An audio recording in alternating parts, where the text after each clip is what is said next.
بسم اللہ الرحمن الرحیم۔ کینہ، بغض اور دلوں میں عداوت رکھنے کے حوالے سے اہل ایمان کی صفت قرآن پاک میں بیان کی گئی ہے۔ پارہ نمبر 28، سورت کا نام سورت الحشر ہے، آیت نمبر 10 ہے۔ اعوذ باللہ من الشیطان الرجیم، بسم اللہ الرحمن الرحیم۔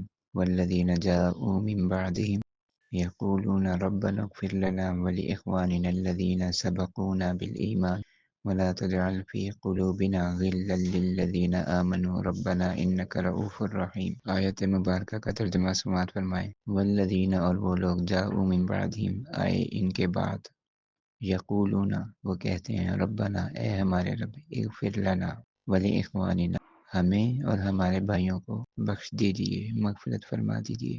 کون سے بھائیوں کو؟ الذین سبقونا بالایمان، جو ہم سے پہلے ایمان لے۔ ولا تجعل فی قلوبنا، اور ہمارے دلوں میں، غلا للذین آمنوا، کہ ہمارے دلوں میں نہ بنائیے غلن، غلن کا معنی کینہ، دشمنی، عداوت، بغض، حسد، کہ ہمارے دلوں میں کینہ نہ رکھیے ان لوگوں کے بارے میں، للذین آمنوا، جو ایمان لے آئے۔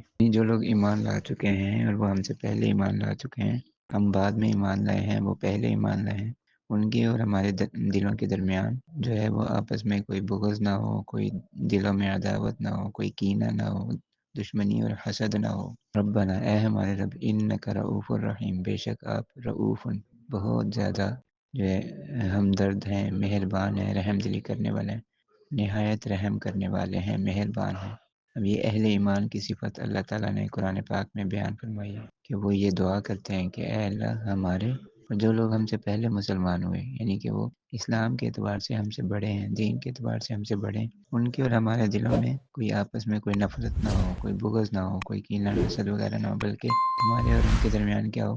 آپس میں بھائی چارہ ہو، پیار ہو، محبت ہو،